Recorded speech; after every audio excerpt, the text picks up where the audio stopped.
Assalamualaikum warahmatullahi wabarakatuh. Baik, pada kesempatan kali ini kita akan belajar tentang PPKN, yaitu di buku 5H. Tapi sebelumnya, guru akan menyuruh kalian untuk mempersiapkan bukunya agar kalian dapat memahaminya. Ya, kita akan belajar tentang PPKN dalam buku 5 hal lingkungan sahabat kita. Baik, sekarang anak Bu Guru buka di halaman 29. Di situ ada beberapa informasi, yaitu yang akan kita bicarakan adalah keberagaman yang ada di lingkungan kita. Apa saja sih? Salah satunya, ini dia, ada masyarakat di daerah tempat tinggalmu yang menganut agama yang berbeda-beda. Itu pasti tidak bisa dipungkiri karena kita berada di lingkungan yang sangat luas. Yang kedua adalah terdapat suku bangsa yang berbeda-beda pula.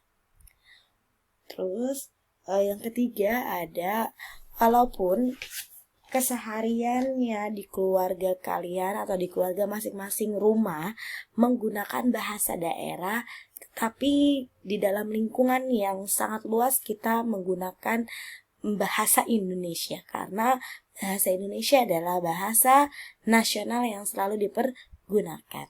Dan Indonesia juga memiliki kearifan lokal di bidangnya tertentu. Itu berdasarkan informasi yang didapat.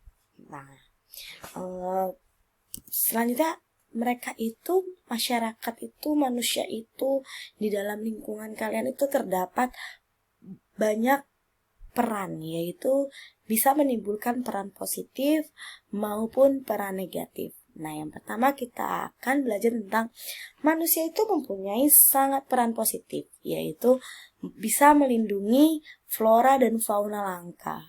Terus dapat membuat peraturan dan undang-undang yang dapat melindungi kelestarian dan keseimbangan lingkungan hidup. Yang ketiga, menghindari pemborosan air.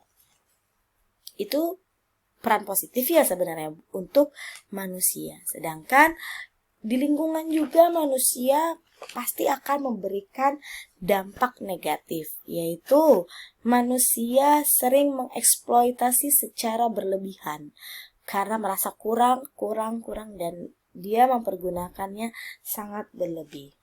Selanjutnya, pembangunan yang menyebabkan perubahan permukaan bumi itu sangat merugikan sehingga menimbulkan bencana alam. Dan yang ketiga yaitu penebangan pohon sembarangan dan lain-lain. Itu sebenarnya kalau kalian buka, kalian harus tahu itu berada di halaman berapa. Di halaman 46 dan 47. Selanjutnya kita akan belajar tentang suku Boti. Suku Boti itu pelajaran subtema 2 karena masing-masing kita mempunyai suku, makanya kita akan belajar dari suku luar. Bukan suku Betawi, bukan suku Jawa, tapi itu suku Boti. Dari situlah kalian akan belajar mencintai alam dari suku Boti pada halaman 85. Apa saja yang hari ini kita pelajari?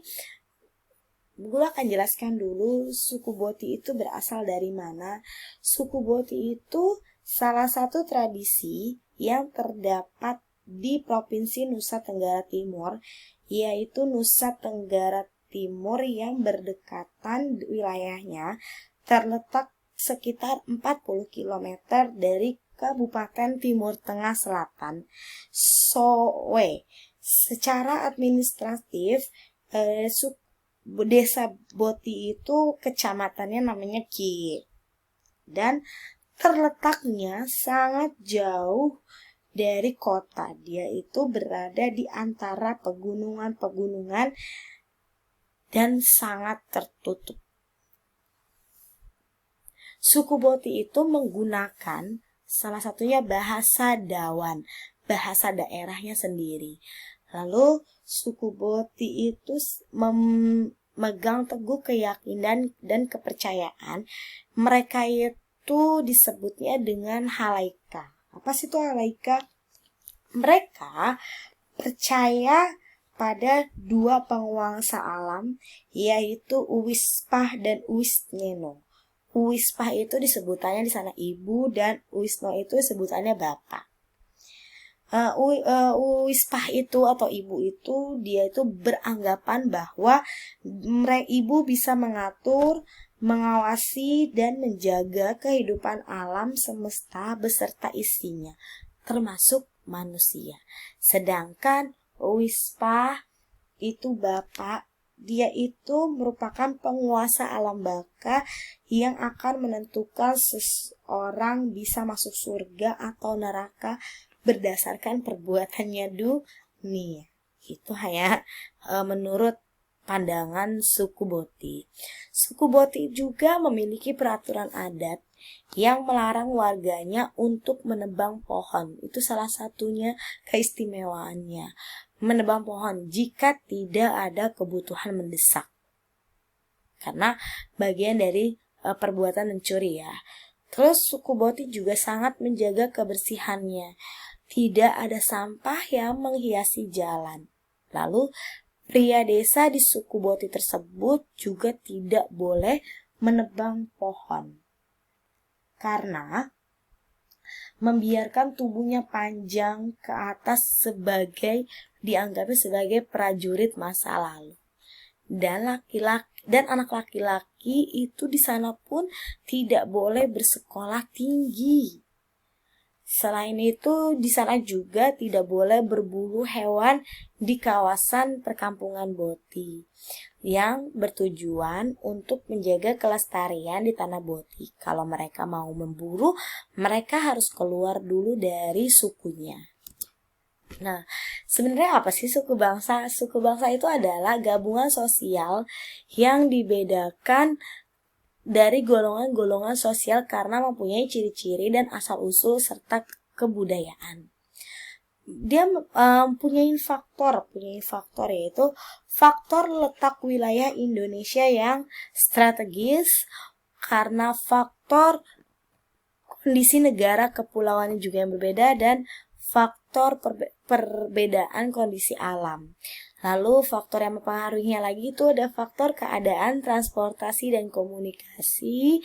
Dan yang terakhir adalah faktor penerima masyarakat terhadap perubahan. Baiklah, sekarang kita akan belajar tentang gimana sih sikapnya yang untuk menghargai keberagaman dalam lingkungan masyarakat. Yang pertama, kalian harus menghargai adat, istiadat, dan budaya orang lain.